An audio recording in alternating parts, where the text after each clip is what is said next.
এই নতুন বছরটা আমরা যেন বেশি বেশি আল্লাহর শুকরিয়া দিয়ে নতুন বছরটাকে সমৃদ্ধ করতে পারি, বেশি বেশি যেন আল্লাহর ইবাদত করতে পারি। নতুন বছরে আমরা শপথ নেই আমরা যেন অন্তরে হিংসা লালন না করি, বিদ্বেষ লালন না করি, আমরা নিজেরা যেন কাদা ছোড়াছুরি না করি, আমরা যেন মিলেমিশে একসাথে একাকার হয়ে যাই।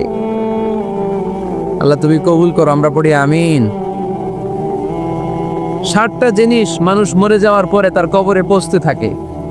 ইন্না মিম্মা ইয়ালহাকুল মুমিন মিন হাসানাতিহি বা'দা মাউতিহি, মানুষ মরে যাওয়ার পরেও যে 60টা জিনিস তার কবরে পৌঁছায় তার মধ্যে একটা হচ্ছে মসজিদান বানাহু, সে যে মসজিদ বানিয়ে গিয়েছে ওই মসজিদের সওয়াব। সুবহানাল্লাহ পড়ে।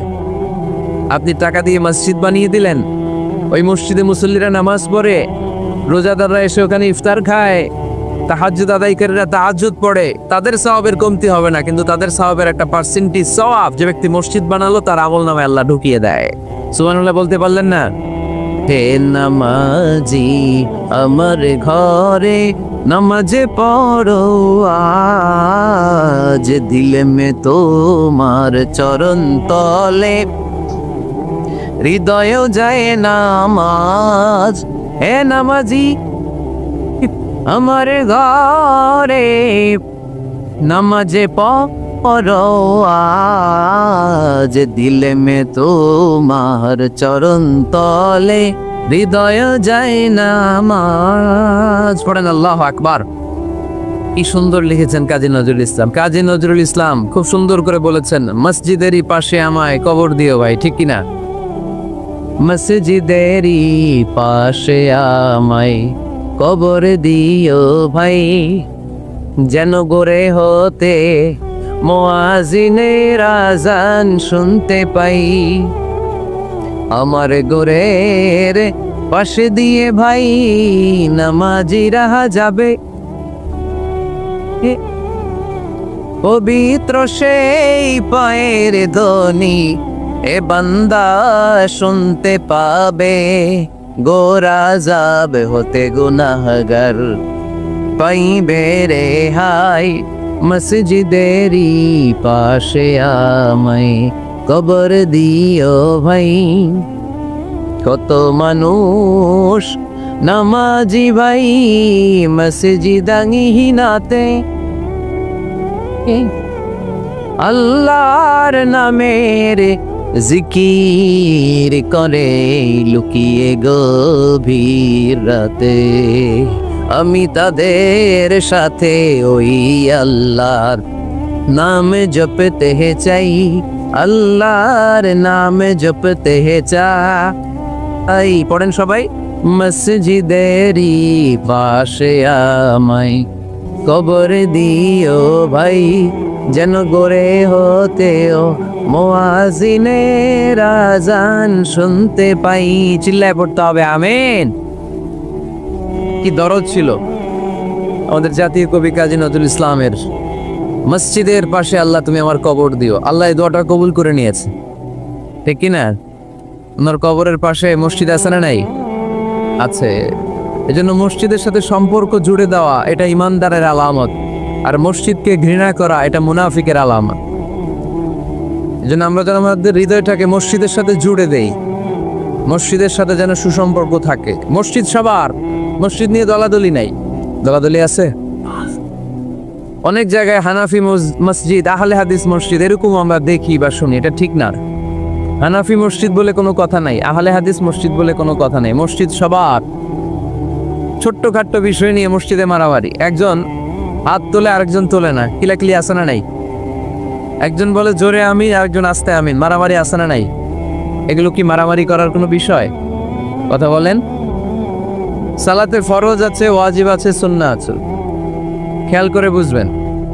ফরজ যদি নষ্ট হয় সালাত ভঙ্গ হয়, you have to repeat your সালাহ। ওয়াজিব নষ্ট হলে সালাত ভঙ্গ হয় না, নতুন করে পড়া লাগে না, সেজদায় সাহু দিলেই সালাত আদায় হয়ে যায়।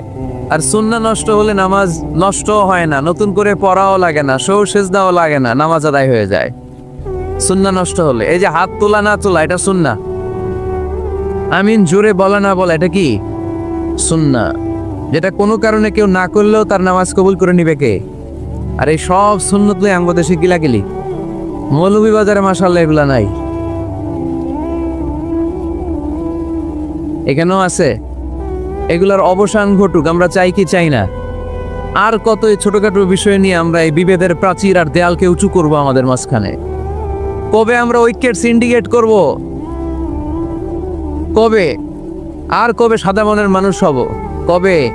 আর কত? অনেক হয়েছে, আর না, এবার থামেন। বিভেদের প্রাচীরকে ভেঙে চুরিয়ে দেন। ঐক্যের এমন সিন্ডিকেট করতে হবে যাতে কোনো অপশক্তি এই ঐক্যকে ভাঙতে না পারে, বানচাল করতে না পারে। চিল্লায় বলেন ঠিক কিনা? এজন্য মিউচুয়াল রেসপেক্টের দরকার, পারস্পরিক শ্রদ্ধাবোধ সব ক্ষেত্রে, রাজনীতিতে, সামাজিক অ্যাক্টিভিটিসে আমাদের আলেম ওলামাদের মধ্যে পারস্পরিক শ্রদ্ধাবোধের দরকার। মিউচুয়াল রেসপেক্ট, কেউ কাউরে রেসপেক্ট করে না। আমি যেটা বুঝছি এটাই সব, বাকি সব হারাম, এরকম বলে না অনেকে? এরকম যেন না করি। তাহলে মসজিদ সবার, মসজিদ আল্লাহর হাবিব সাল্লাল্লাহু আলাইহি ওয়াসাল্লাম খ্রিস্টানদেরকেও মসজিদে ঢুকতে দিয়েছেন, আর আমরা মুসলমান ভাইয়ের জন্য মসজিদে তালা ঝুলাই দেই, আছে না নাই? আল্লাহর হাবিব সাল্লাল্লাহু আলাইহি ওয়াসাল্লাম কোথাও গেলেই প্রথমে মসজিদ বানাতেন। কি বানাতেন? মসজিদ বানাতেন। মক্কা থেকে হিজরত করে মদিনায় আসলেন, কুবায় থাকলেন কয়েক সপ্তাহ। কুবা পল্লীতে তিনি মসজিদ বানালেন, মসজিদ কুবা। ওখানে প্রতি শনিবার কেউ যদি ওযু করে ওখানে যে 2 রাকাত নামাজ পড়ে, একটা কবুল উমরার সওয়াব আল্লাহ তাআলা তার আমলনামায় দিয়ে দেয়। মসজিদে কুবা বানালেন। তারপরে মদিনায় এসে মসজিদে নববী বানালেন আল্লাহর হাবিব সাল্লাল্লাহু আলাইহি ওয়াসাল্লাম, মসজিদে নববী। এটা ছিল আল্লাহ রাসূল সাল্লাল্লাহু আলাইহি ওয়াসাল্লামের বৈশিষ্ট্য। কোথাও গেলেই তিনি মসজিদ বানাতেন, মসজিদে নববী। হায় রে, এখন তো কত সুন্দর মসজিদ আমরা দেখি, আমরা যে সালাত পড়ি। আল্লাহর হাবিব সাল্লাল্লাহু আলাইহি সাল্লামের সময় মসজিদে নববী কি এরকম ছিল? কথা বলেন। ফ্লোর ছিল বালুর ফ্লোর। কিসের ফ্লোর? আমাদের মসজিদের ফ্লোর কিসের?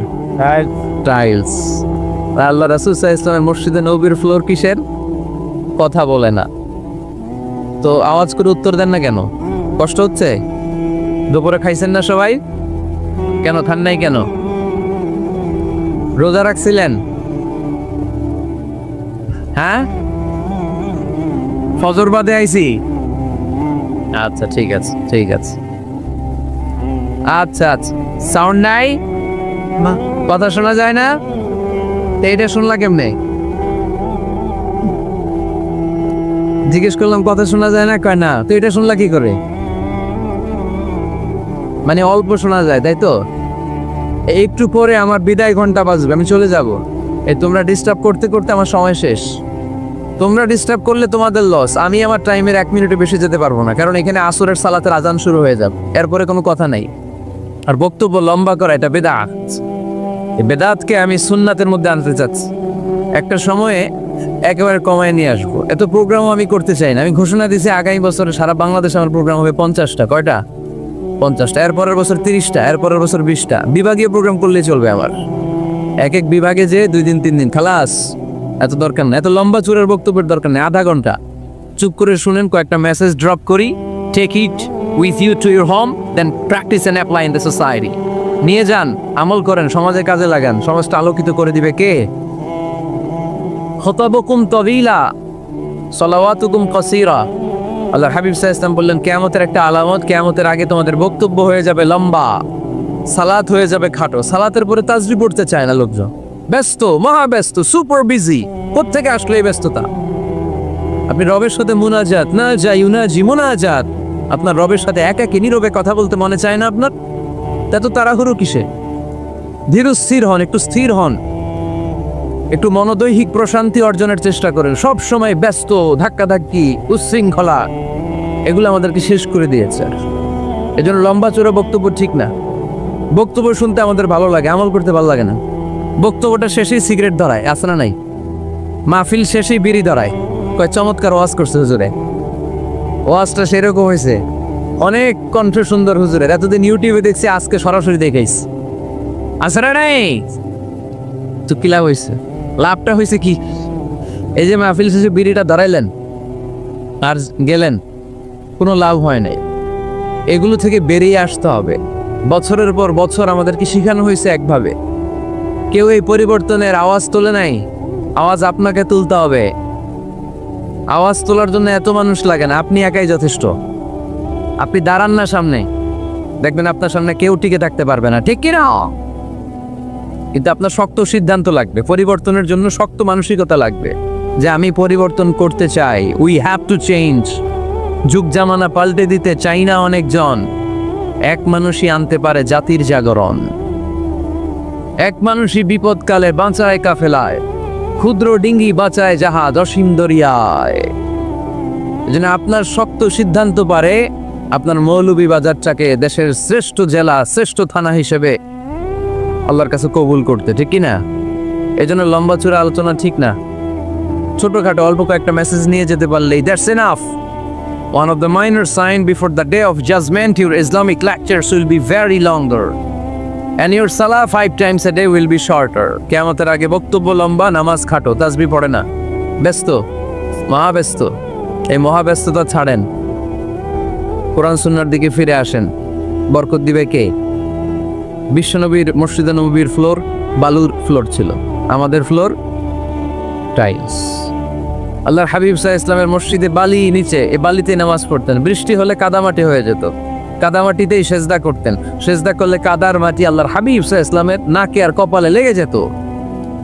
তিনি সালাম ফিরিয়ে সাহাবাদের দিকে মুখ ফিরিয়ে বসলে দেখতেন প্রতিটা সাহাবীর নাকে আর কপালে কাদার মাটি মিশে আছে। তার মানে প্রিয় নবী সাল্লাল্লাহু আলাইহি ইসলামের মসজিদে নববী ছিল কাঁচা, কিন্তু মুসল্লি ছিল পাকা। আমাদের মসজিদগুলা হয়েছে পাকা, কিন্তু মুসল্লি কাঁচা, ঠিক কিনা? ফজরের সালাতে মানুষ নাই। ইমাম সাহেব আছেন কে কে এলাকায়? দেখি ইমাম, মসজিদের ইমাম, মাশাআল্লাহ। আপনাদের এইখানে ওই মসজিদে ফজরের নামাজে কয় কাতার হয়? 5 জন 6 জন? কেনে এত কম? কেনে? হ্যাঁ, আসে না, আসতে চায় না লোকজন। তো এই যে 5-6 জন ফজরের সালাতে, কল্পনা করতে পারেন ফজরের সালাতে এত কম লোক। ফজরের জামাতে লোক যায় না, এটা একটা মহামারী। যেদিন ফজরের জামাতের দৃশ্য আর জুমার নামাজের দৃশ্য একরকম হয়ে যাবে, ওই দিনই বাংলাদেশে ইসলাম কায়েম হয়ে যাবে। এখন স্লোগান তুলে বিপ্লব বিপ্লব, ইসলামে বিপ্লব। আর ফজরের সময় আমি কম্বলের ভিতরে, আছে না নাই? কোনো বিপ্লব হবে না। ফজরের নামাজ জামাতে পড়ুন, সকালটারে বরকতময় করে দিবে কে? আল্লাহর হাবিব সাল্লাল্লাহু আলাইহি ওয়াসাল্লামের মসজিদ ছিল সবার জন্য উন্মুক্ত, এখানে সবাই আসতে পারতো।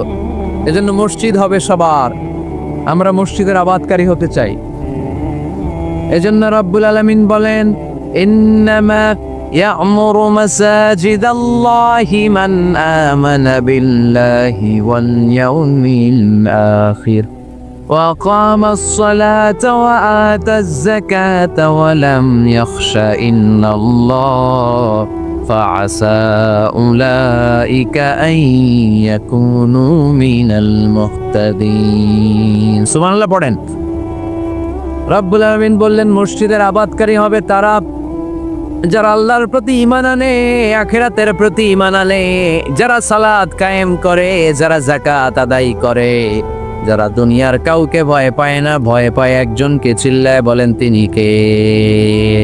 যাদের হৃদয়ে আছে আল্লাহর ভয়, তারা কবু পথ ভুলে যায় না। আল্লাহর প্রেম ছাড়া এই দুনিয়া কারো কাছে কোনো কিছু চায় না, ঠিক কিনা? তাহলে যারা মসজিদের আবাদকারী, এরা ভয় পায় একজনকে। চিল্লায় বলেন তিনি কে?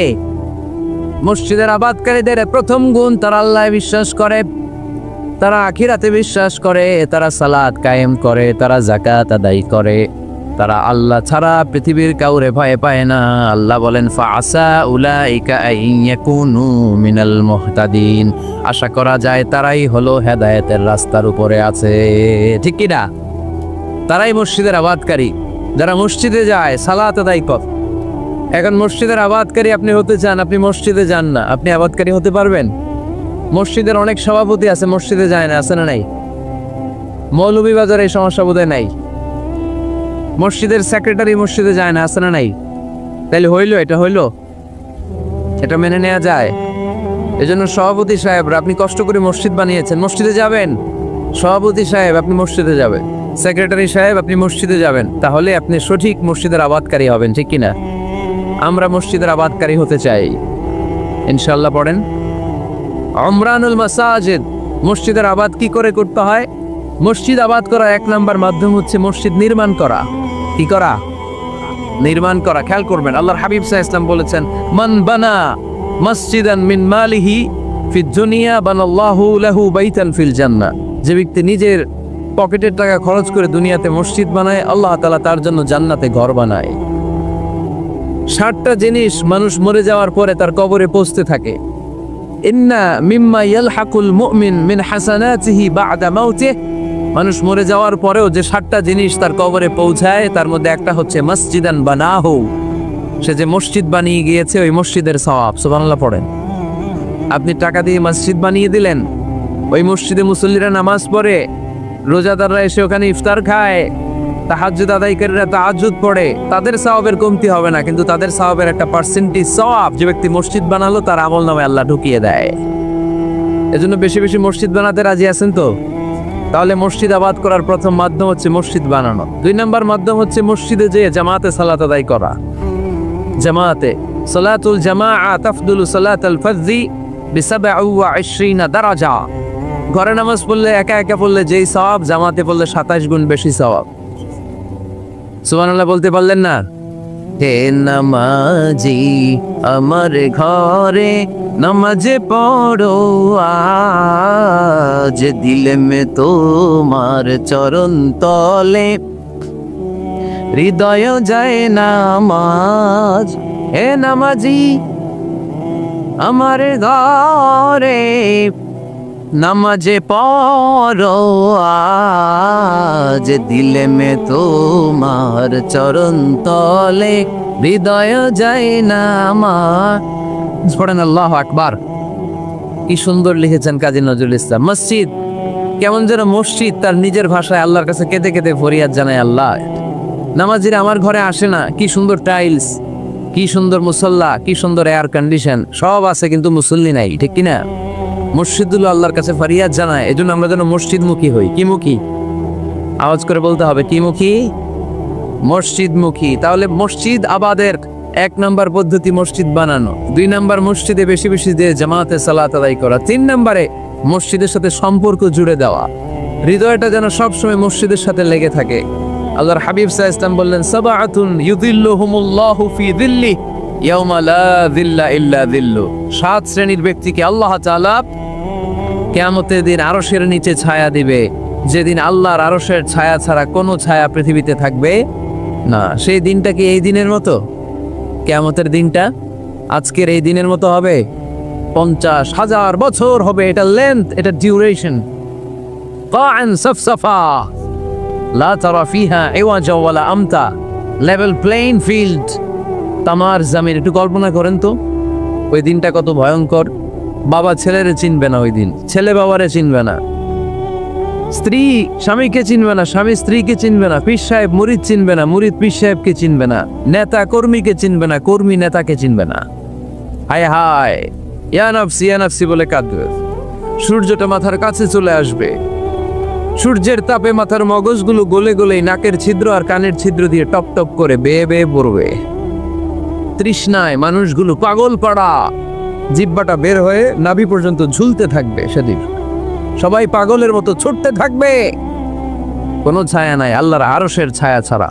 আল্লাহর হাবিব বললেন, 7 শ্রেণীর ব্যক্তিকে আল্লাহ তাআলা আরশের নিচে ছায়া দিবেন। এর মধ্যে 1 শ্রেণীর ব্যক্তি রাজুলুন কলবুহু মুআল্লাকুন বিল মাসাজিদ। ওই ব্যক্তি যার হৃদয়টা সবসময় আল্লাহর মসজিদের সাথে লেগে থাকে। মসজিদের সাথে যার হৃদয় লেগে থাকে তাকে আরশের নিচে ছায়া দিবে কে? এজন্য মসজিদের সাথে যেন আমাদের হৃদয়গুলো লেগে থাকে। অনেকেই দেখবেন এত ভালো নামাজে, জোহর পরে টেনশন করে আসরটা কই পড়বো, আসর পরে চিন্তা করে মাগরিবের সময় আমি কোথায় থাকবো, মাগরিবের সময় টেনশন, ইস এশাটা হয়ে গেলেই তো শেষ। এরকম লোক আছে না নাই? এদেরকে সেই কঠিন ভয়াবহ দিনে আরশের নিচে ছায়া দিবে কে? তারপরে মসজিদ আমাদের 4 নম্বর পদ্ধতি মসজিদকে পরিচ্ছন্ন রাখা, মসজিদকে ঝাড়ু দেয়া। মসজিদকে যারা পরিষ্কার করে তাদের হৃদয়ের যন্ত্রণা দূর করে দেয় কে? সাইয়েদনা ইব্রাহিম আলাইহিস সালাম এবং ইসমাঈল আলাইহিস সালামকে আল্লাহ তাআলা আদেশ করেছেন তাহহিরা বাইতিয়া লিত-তাইফিনা ওয়াল আকিফিনা ওয়ার রুকআইস সুজুদ। হে ইব্রাহিম, ইসমাঈল, বাপ বেটা দুইজন মিলে মসজিদ ঝাড়ু দাও। কি ঝাড়ু দাও? মসজিদেরি ঝাড়ু বড়দার ও কমারে হাত শোনো আমারে মুনাজাত করেন। শোনো শোনো ইয়া ইলাহি আমারে মুনাজাত শোনো আমারে মুনাজাত পড়েন। আমিন। মসজিদ ঝাড়ু দেওয়া মসজিদ আমাদের অন্তর্ভুক্ত। আপনারা কেউ কোনোদিন মসজিদ ঝাড়ু দিয়েছেন নাকি? কে কে দিয়েছেন দেখি? সবাই? সবাই মসজিদের খাদেম? মাশাআল্লাহ। আমিও দিছি মসজিদ ঝাড়ু, অনেক দিছি। মাশাআল্লাহ, আল্লাহ তুমি কবুল করো। যাদের হৃদয়ে বড় জ্বালা, ফ্যামিলিতে সুখ নাই, শান্তি নাই, তারা হৃদয়ে প্রশান্তি আনতে চাইলে এতিমখানায় যাবেন, এতিমের মাথায় হাত বুলিয়ে দিবেন, এতিমের মুখে খাবার তুলে দিবেন। আপনার হৃদয়টারে নরম করে দিবে কে? আল্লাহর ঘর মসজিদে যাবেন, নিজ হাতে মসজিদটারে একটু পরিষ্কার করে দিবেন, আপনার জীবনটারে উজালা করে দিবে কে? তাহলে এগুলো করার মাধ্যমে আমরা মসজিদের আবাদ করতে চাই। আমরা মসজিদের আবাদকারী হতে চাই কি চাই না? আল্লাহর ঘর মসজিদ আবাদ করার মতো শ্রেষ্ঠ কাজ পৃথিবীতে হতে পারে না। এই মসজিদের কিছু আদব আছে, আল্লাহ রাসূল সাল্লাল্লাহু আলাইহি ওয়াসাল্লাম বলেছেন এই আদবগুলো মেনটেন করে যেন আল্লাহর ঘর মসজিদের সাথে আমরা ব্যবহার করি।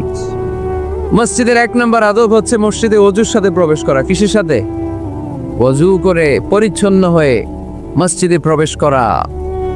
এজন্য অপবিত্র অবস্থায় গোসল ফরজ, এরকম অবস্থায় মসজিদে ঢোকা যাবে? কথা বলেন, ঢোকা যায়?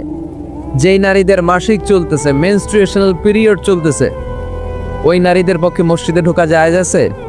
নাই। তাহলে এটা হলো 1 নম্বর আদব। মসজিদে ঢোকার সময় কি করে ঢুকবো? ওযু করে। আওয়াজ করে বলেন, কি করে ঢুকবো? ওযু করে। 2 নম্বর আদব হচ্ছে মসজিদে যাওয়ার সময় সবচেয়ে ভালো জামাটা পরে যাব, সবচেয়ে ভালো পাঞ্জাবিটা পরে যাব। জান তো আপনারা? না সবচেয়ে সিরাটা পরে যান? হ্যাঁ, অনেকের নামাজের জন্য একটা পুরান জামা আছে, সিরা পাড়া, এদিকে হাত উঠালে এদিকে দেখা যায়, আছে না নাই? সবচেয়ে সিরা পাড়াটা রাখে নামাজের জন্য, কপাল পোড়া। আর সুন্নাতে খাতনার অনুষ্ঠানে গেলে মাশাআল্লাহ লেহেঙ্গা গায়ে দেওয়া যায়, আছে না নাই?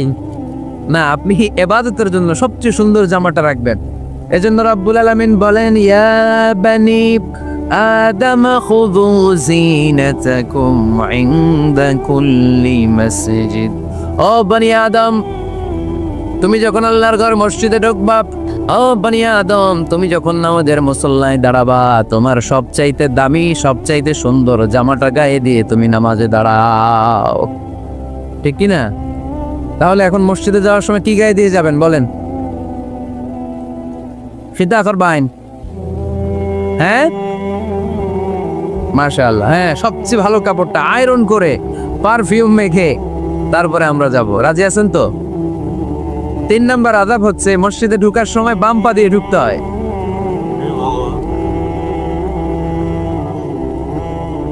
কোন পা? আরো জোরে। এদেরকে গুতা মারা লাগে, নাহলে আওয়াজ বাড়ে না। এরকম ভলিউম টাইট করতে হয়, ভলিউম হাই করলে এরপরে বাড়ে। এমনি বলতে চায় না। আর ঘটনা কি? হ্যাঁ, খায় নাই। বদরের যুদ্ধ হয়েছিল রমাদানে, কোনো সাহাবী খায় নাই। না খাইয়া একেবারে সাইজ করে দিছে কাফেরদেরকে।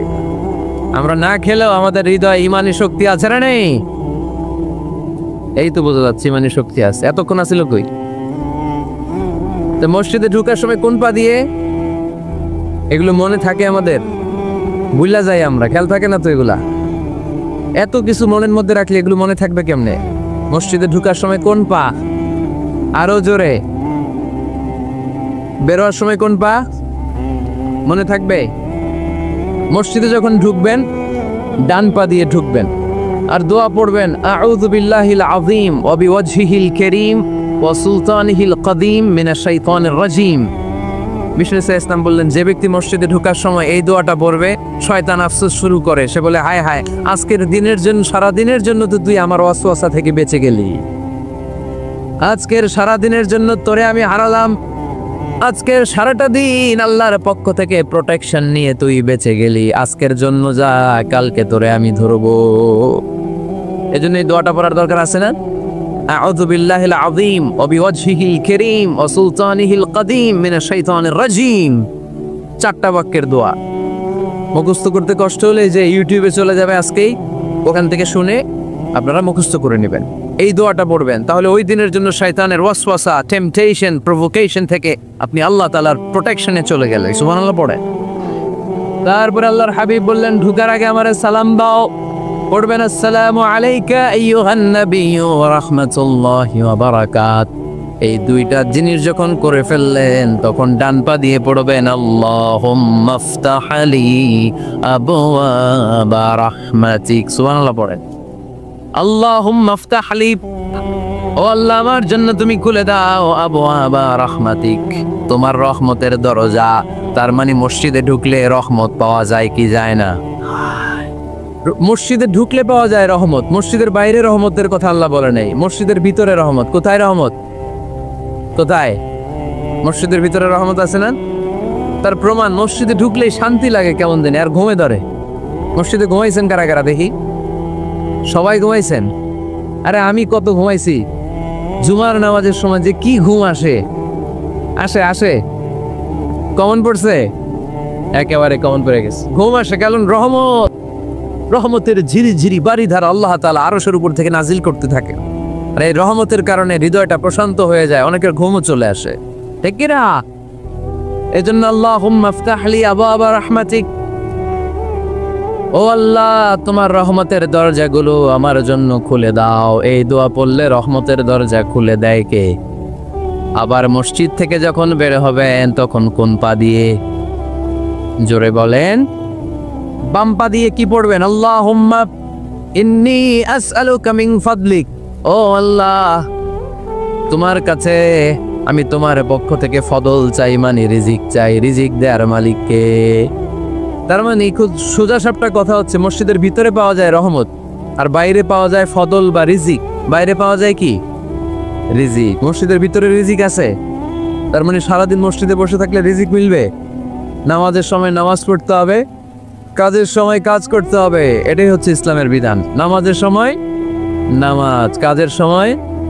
আমি প্রশ্ন করব, আওয়াজ করে উত্তর দেন। নামাজের সময়, কাজের সময়, নামাজের সময়, কাজের সময়, এটা মনে থাকবে। এজন্য আল্লাহ বললেন, ফাইদা কুদিয়াতিস সালাতু ফান্তাশিরু ফিল আরদি ওয়াবতাগু মিন ফাদলিল্লাহ। যখন তোমাদের সালাত শেষ হয়ে যায়, আল্লাহর রিজিক অন্বেষণের জন্য আল্লাহর জমিনে তোমরা ছড়িয়ে যাও। নামাজের সময় আসবেন, নামাজ শেষ বের হয়ে যান। ফান্তাশিরু ফিল আরদ, জমিনে ছড়িয়ে পড়ো। নামাজ শেষ, চেয়ারম্যান সাহেব চলে যাবে ইউনিয়ন পরিষদের ভেতরে, ছাত্ররা চলে যাবে হাই স্কুলে, মেম্বার অব দ্য পার্লামেন্ট চলে যাবে সংসদে, সেনাবাহিনীর লোকেরা চলে যাবে ক্যান্টনমেন্টে, ব্যবসায়ীরা চলে যাবে তাদের বাজারে, সিএনজি ওয়ালারা সিএনজি নিয়ে ব্যবসা শুরু করবে, রাস্তায় নেমে যাবে। চিল্লায় বলেন ঠিক কিনা? এটাই ইসলামের বিধান। নামাজের সময় নামাজ, কাজের সময়। আচ্ছা, তাহলে প্রথম সুন্নাত পেলাম, পবিত্র হয়ে ঢুকবো, ভালো জামা পরে ঢুকবো 2 নাম্বার। 3 নাম্বার, ঢুকার সময় কোন পা? বের হওয়ার সময় 4 নাম্বার, মসজিদে ঢুকে 2 রাকাত। মসজিদে ঢুকে কয় রাকাত পড়েন আপনারা? তাহিয়াতুল মসজিদ। মসজিদে আপনি ওয়েলকাম জানাবেন, ঢুকেই 2 রাকাত পড়বেন, ওযু করলে 2 রাকাত। আল্লাহর হাবিব সাল্লাল্লাহু আলাইহি ওয়াসাল্লাম মসজিদে নববীতে জুমার খুতবা দিচ্ছেন। খুতবা চলাকালীন সময়ে এক সাহাবী এসে মসজিদের মধ্যে বসে পড়লেন। আল্লাহর হাবিব সাল্লাল্লাহু আলাইহি ওয়াসাল্লাম সাহাবীরে বললেন, দাঁড়াও। সাহাবী দাঁড়ালেন। আল্লাহর নবী জিজ্ঞেস করলেন, কেন বসে বললা? 2 রাকাত পড়ছো নাকি? সাহাবী বলে, পড়ি নাই। বিশ্বনবী বললেন, তাহলে তাড়াতাড়ি 2 রাকাত নামাজ পড়ে বসে যাও। সুবহানাল্লাহ পড়ে। 2 রাকাত পড়ো নাই তো পড়ো, দাঁড়াও, তারপরে বসো। দেখেন, খুতবা চলাকালীন সময়ে আমাদের খতিবরা কখনো খুতবা থামায়?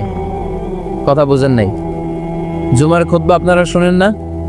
খুতবা চলতেছে, ওই মুহূর্তে ইমাম সাহেবরা কখনো খুতবা থামায়? মাঝখানে কোনো ঝামেলা হলে থামায় না। প্রথম খুতবা শেষ, বসে, তারপরে দ্বিতীয় খুতবা। খুতবার মাঝখানে কোনো থামাথামি নাই। কিন্তু আল্লাহর হাবিব সাল্লাল্লাহু আলাইহি সাল্লাম কেমন খতিব ছিলেন দেখেন। আল্লাহর হাবিব সাল্লাল্লাহু আলাইহি সাল্লামের খুতবা দেওয়ার স্টাইল এন্ড অ্যাটিটিউড এবং আমাদের খুতবা দেওয়ার স্টাইল এন্ড অ্যাটিটিউড আল্লাহ রাসূল সাল্লাল্লাহু আলাইহি ওয়াসাল্লাম এটা কত প্রাণবন্ত ছিল। আল্লাহ রাসূল সাল্লাল্লাহু আলাইহি ওয়াসাল্লাম সোসাইটি ওরিয়েন্টেড একজন পার্সোনালিটি ছিলেন, সমাজের মানুষ কেন্দ্রিক, খুব সামাজিক ছিলেন আল্লাহ রাসূল সাল্লাল্লাহু আলাইহি ওয়াসাল্লাম। তিনি দেখলেন একজন বসে পড়ছে, উনি খুতবা থামায় দিলেন, জুমার খুতবা থামায় বললেন, এই নামাজ পড়ছো না, পড়ো 2 রাকাত পড়ো। আবার খুতবা শুরু করলেন, সুবহানাল্লাহ পড়বেন না? একবার তিনি খুতবা দিচ্ছেন, দেখলেন আল্লাহ রাসূল সাল্লাল্লাহু আলাইহি ওয়াসাল্লামের 2 জন নাতি হাসান আর হুসাইন রাদিয়াল্লাহু তাআলা আনহুমা, ছোট্ট মানুষ, কাতারের ভিতরে ঢুকে কোন সাহাবী টুপি টান দেয়, কারো পাগড়ি ধরে টান দেয়, একজন এদিকে দৌড় দেয়, আরেকজন ওদিকে দৌড় দেয়, মসজিদে একটা ডিস্টার্ব হচ্ছে। আল্লাহর হাবিব সাল্লাল্লাহু আলাইহি ওয়াসাল্লাম খুতবা থামিয়ে দিলেন, মিম্বার থেকে নেমে আসলেন, 2 নাতিকে 2 হাতে ধরলেন, ধরে আস্তে করে জান্নাতের এই 2 সর্দারকে নিয়ে মিম্বারের উপরে দাঁড়ালেন, এই হাতে এই নাতি, ওই হাতে আরেক নাতি। এরপর দাঁড়িয়ে দাঁড়িয়ে তিনি বাকি খুতবা দিলেন, পড়েন সুবহানাল্লাহ। কত প্রাণবন্ত খুতবা। উনিও খুতবা দিতেন, আমরাও খুতবা দেই। আল্লাহর হাবিব সাল্লাল্লাহু আলাইহি ওয়াসাল্লাম খুতবা দিচ্ছেন, এক সাহাবী এসে বলল, ইয়া রাসূলুল্লাহ, মদিনায় দুর্ভিক্ষ, বৃষ্টি নাই, আপনি বৃষ্টির দোয়া করেন। রাসূল সাল্লাল্লাহু আলাইহি ওয়াসাল্লাম খুতবা থামায় দিলেন, থামায় দিয়ে দোয়া শুরু করলেন, আল্লাহুম্মা আসকিনা গাইসান মুগীসান মারিআন মুরিআন নাফিআন গায়রা দার আজিলান গায়রা আজিল। আল্লাহ উপকারী বৃষ্টি দেন, যে বৃষ্টিতে আমাদের ফসল জন্মাবে, সবুজ ঘাস লতাপাতা জন্মাবে, আমাদের গবাদি পশুর রিজিক বাড়বে, এরকম উপকারী বৃষ্টি আমাদেরকে দিয়ে মদিনাটারে ধন্য করে দেন। বৃষ্টি শুরু হলো, জুমাবার বৃষ্টি, শনি রবি সোম মঙ্গল বুধ বৃহস্পতি শুক্র, টানা 7 দিন বৃষ্টি। এবার বৃষ্টির জোরে মদিনায় বন্যা হয়ে গেছে। এতদিনে দুর্ভিক্ষ, এতদিনে কি, এখন বৃষ্টির বরকতে দোয়া করছে, বৃষ্টিতে এবার বন্যা। যেই সাহাবী বৃষ্টির জন্য দোয়া করতে বলেছিলেন, পরের জুমাবারের খুতবার সময় এসে ওই সাহাবী বলেন, ইয়া রাসূলুল্লাহ, আবার খুতবার মাঝখানে, ইয়া রাসূলুল্লাহ, আর বৃষ্টির দরকার নেই, আর দরকার নেই, এবার বৃষ্টি বন্ধের দোয়া করেন। আল্লাহর হাবিব সাল্লাল্লাহু আলাইহি ওয়াসাল্লাম খুতবা থামিয়ে আবার বন্ধের দোয়া, আল্লাহুম্মা হাওয়ালাইনা ওয়ালা আলাইনা, হে আল্লাহ আমাদের চারিদিকে দেন, মদিনাতে আর বৃষ্টির দরকার নেই। চিল্লায় পড়েন সুবহানাল্লাহ। এজন্য খতিব হবে এরকম প্রাণবন্ত খতিব। সমাজে কি চলে, কি ক্রাইসিস, কি সংকট, ইয়াংরা কোন সমস্যায় ভোগে, আমাদের রাজনৈতিক অঙ্গনে কি সমস্যা, আমাদের অর্থনৈতিক অঙ্গনে কি সমস্যা, আমাদের সামাজিক অঙ্গনে কি সমস্যা, আমাদের পরিবারগুলোর ভেতরে কি ঝামেলা, প্রত্যেকটা কথা মসজিদের মিম্বার থেকে আসার দরকার আছে না নাই? আল্লাহর হাবিব সাল্লাল্লাহু আলাইহি ওয়াসাল্লাম এভাবেই সমাজকে ঠিক করে দিতেন। 2 রাকাত মসজিদে ঢুকে আজকে থেকে আমরা পড়বো। মসজিদে ঢুকলেই কয় রাকাত মনে থাকবে না ভুলে যাবেন? তারপরে আল্লাহর হাবিব সাল্লাল্লাহু আলাইহি ওয়াসাল্লাম বলেছেন, খবরদার কবরের উপর মসজিদ বানিও না। কবরস্থান একদিকে, মসজিদ আর একদিকে, কিন্তু বাংলাদেশে মসজিদের সাথে কবর মিলানো আছে না নাই? ছোট্ট একটা মসজিদ, কিন্তু এত বড় বাবার কবর আছে না নাই? না, এগুলো করবেন না আপনি।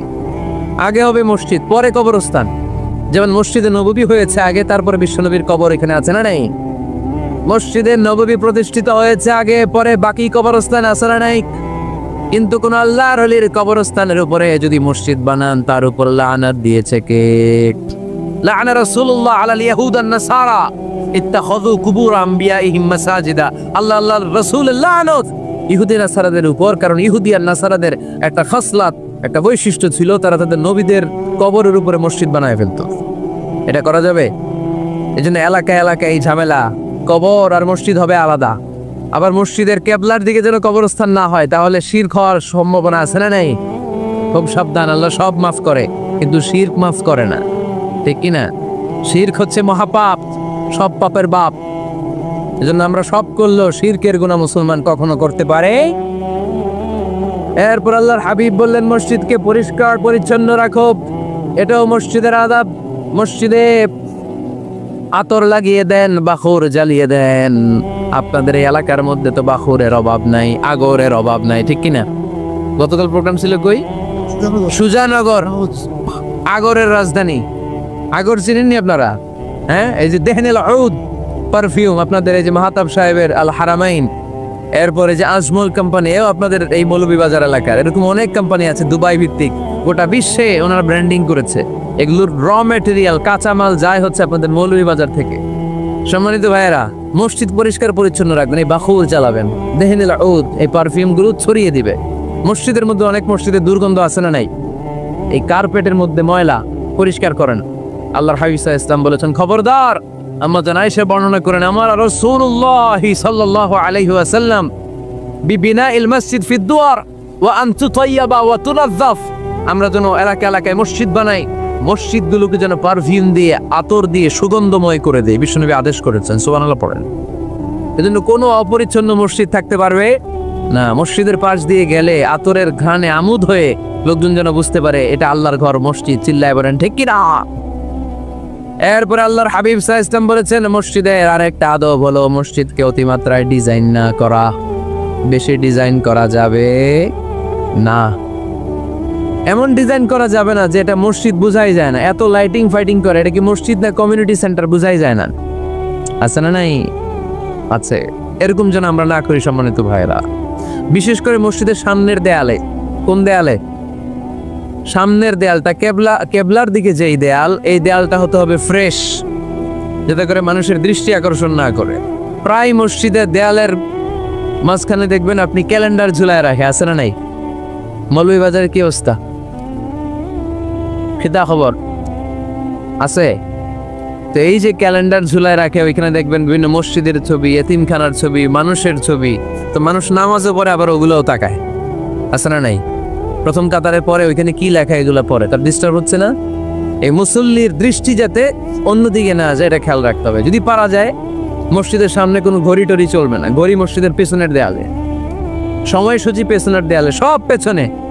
সময় কয়টা বাজে এটা ইমাম দেখলে চলবে, ইমাম এভাবে দেখে নিবে, আপনারাও দেখে নিবে।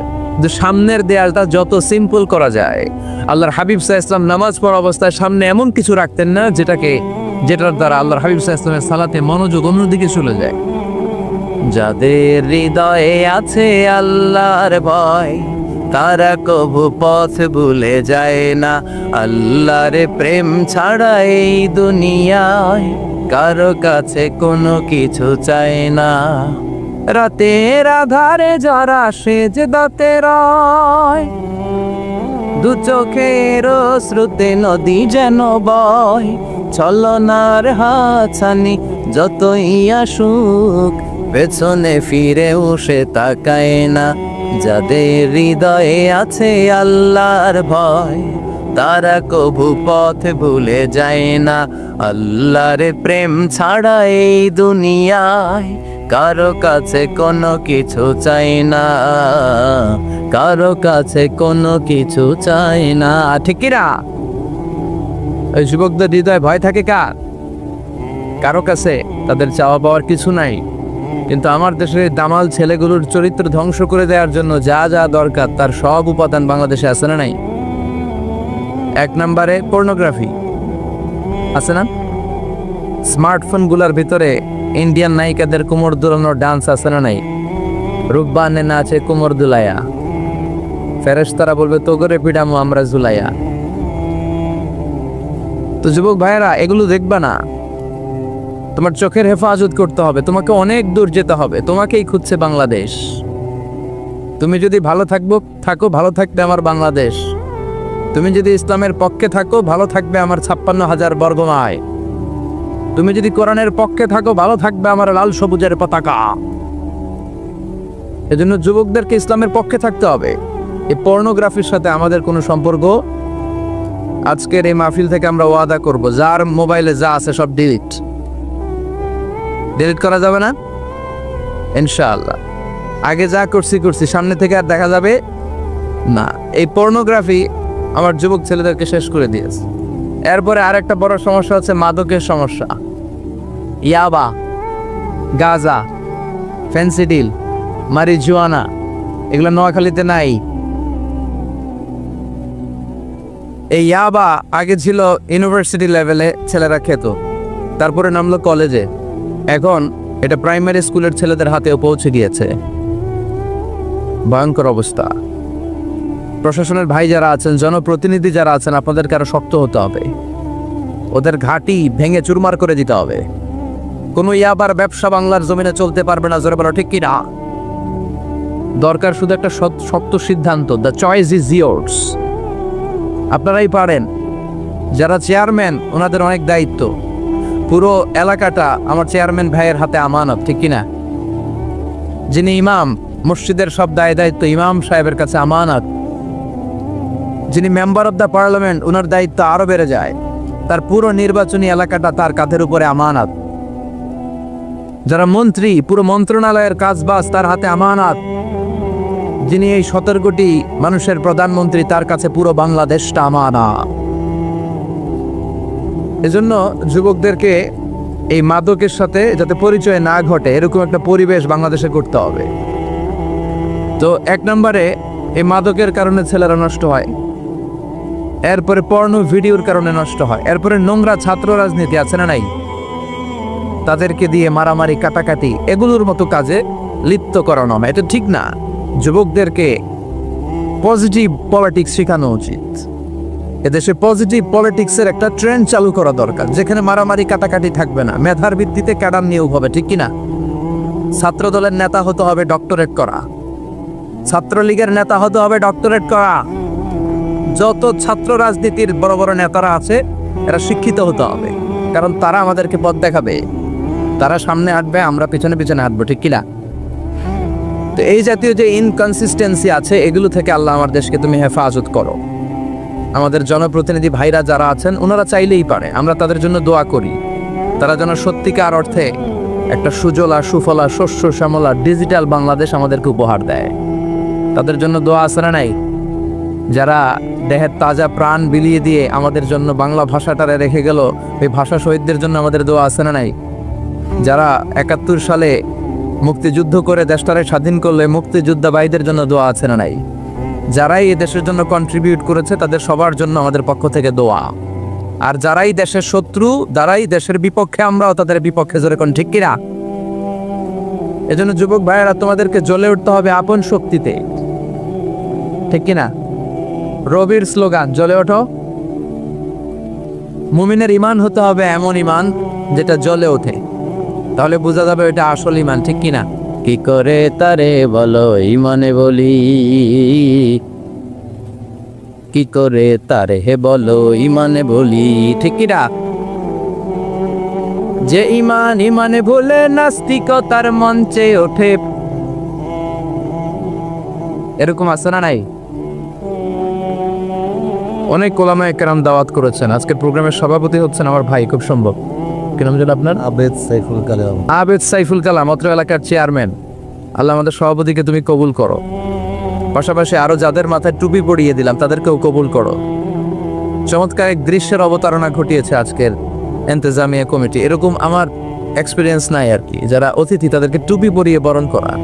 আল্লাহ ভাইদেরকে তুমি ইসলামের জন্য কবুল কর, তারা যেন আমরণ দেশের দশের ইসলামের খেদমত করতে পারে তুমি তৌফিক দাও। অনেক আলোচক আপনারা দাওয়াত করেছেন, আলহামদুলিল্লাহ। যারাই এখানে কথা বলেছে নিঃসন্দেহে কোরআন থেকে বলেছে, কারণ আমাদের তাফসীরুল কোরআনের মাহফিলের সিলেবাস একটা, এটার বাইরে থেকে আমাদের কথা বলার সুযোগ আছে? আমরা যদি এখানে ত্রিপিটক থেকে কথা বলি, গীতা বাইবেল থেকে কথা বলি, রামায়ণ মহাভারত থেকে কথা বলি, আপনারা কেউ শুনবেন? আপনারা বলবেন যে হুজুর এই বইটা থেকে কথা বলেন। আমাদের সিলেবাস হচ্ছে কোরআন। চিৎকার করে বলতে হবে আমাদের সিলেবাস কি? কোরআন। এই কোরআন দিয়ে দেশের সব আইনগুলো হোক আমরা চাই কি চাই না? এই কোরআনটা সংসদ ভবনে থাক চাই কি চাই না? ক্যান্টনমেন্টে থাক চাই কি চাই না? সচিবালয়ে থাক চাই কি চাই না?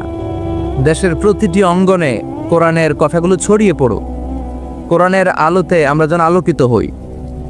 আল্লাহ বলেছেন, this is the book whereof there is no doubt in it and guidance to those who are মুত্তাকিন। এটা এমন বই যে বই একটাও ভুল নাই, আছে একটাও সন্দেহ নাই, আছে। এজন্য ছেলে মেয়েদেরকে কোরআন পড়াবেন, রাজি আছেন তো? কোরআন যেন প্রতিদিন আমাদের তেলাওয়াত হয়, একটি আয়াত হলেও যেন প্রতিদিন আমরা বঙ্গানুবাদ পড়ি। মাতৃভাষায় কোরআনটাকে বুঝতে হবে, এটা সবচেয়ে বড় ফরজ। বাংলা বুঝি না এমন কি কেউ এখানে আছেন? তো আমরা সবসময় এই বইটা থেকে কথা শুনি। এই বইটা সবার, এই বইটা বিএনপির ভাইদের, এটা আওয়ামী লীগের ভাইদের, এটা জাতীয় পার্টির ভাইদের, এটা জামাত ইসলামের, এটা পীরের মুরিদের, এটা তাবলীগের ভাইদের, এটা আস্তিকদের, এটা নাস্তিকদের, এটা হিন্দুদের। এটা আলাদা কারণ, এটা সবার। এই কিতাবটা হিন্দুদেরও কিতাব, ওরা পড়ে না তো আমি কি করব?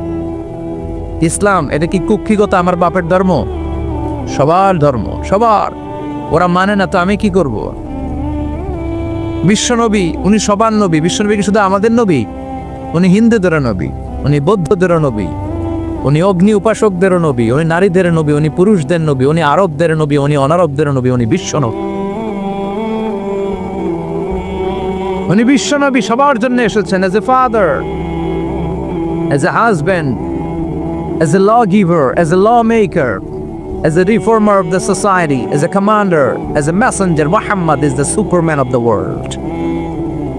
স্বামী হিসেবে, বাবা হিসেবে, নেতা হিসেবে, সমাজ সংস্কারক হিসেবে, আইন প্রণেতা হিসেবে, সর্বোপরি একজন নবী হিসেবে মুহাম্মদ সাল্লাল্লাহু আলাইহি ওয়াসাল্লাম গোটা বিশ্বের মানুষের কাছে সুপারম্যান। সুপারম্যান ছিলেন তো, যে সবকিছু করে দেখাতে পারে আল্লাহর রহমতে। বিশ্বনবীকে তো আল্লাহ এই বরকত দিয়েছে। বিশ্বনবীর হাতে বরকত, পায়ে বরকত। বিশ্বনবী যদি কোনো বাচ্চার মাথায় হাত বুলিয়ে দিত, ওই বাচ্চার মাথার চুল বড় হয়ে যেত। এক ভণ্ড নবী আসলো, মুসাইলামাতুল কাযযাব, সে কয় আমিও নবী। সবাই কয় তাহলে তুমিও আমাদের বাচ্চার মাথায় হাত বুলায় দাও। মুহাম্মদ তো হাত বুলায় দিলে বাচ্চার মাথায় চুল বড় হয়। মুসাইলামা কয় নিয়ে আয় বাচ্চা। বাচ্চা নিয়ে আসছে, বাচ্চার মাথায় হাত বুলায় দিস, চুল তো বড় হয় না। আর মাথা ছিল আজীবন টাক মাথা। যে বাচ্চার মাথার মধ্যে এই বেয়াদবের হাত লেগেছে, ওই বাচ্চার মাথাটা আজীবন ছিল টাক, চুল বড় হবে তো দূরের কথা। কি বরকতের নবী! অনেক সাহাবী এসে বলছেন, ইয়া রাসূলুল্লাহ, আমাদের কুয়ার মধ্যে পানি নাই, কি করব? বিশ্বনবী যে কুলি করে কুলির পানি কুয়াতে ফেলেছে, মুহূর্তের মধ্যে পাম্প মেশিন দিয়ে পানি উঠালে যেমনি পানি উঠতে থাকে, পুরো কুয়ার পানি উপচে উপরে ওভারফ্লো হতে শুরু করেছে। অনেক জায়গায় কুয়ার পানি লবণাক্ত, সাহাবারা খেতে পারে না। ইয়া রাসূলুল্লাহ, আমাদের কুয়ার পানি লবণাক্ত। বিশ্বনবী ওযু করে আবার কুলির পানি ছাড়লেন, মুহূর্তের মধ্যে লবণাক্ত কুয়ার পানি মিঠা পানিতে পরিণত হলো। যেখানে হাত দিয়েছেন ওখানেই বরকত আছে না নাই?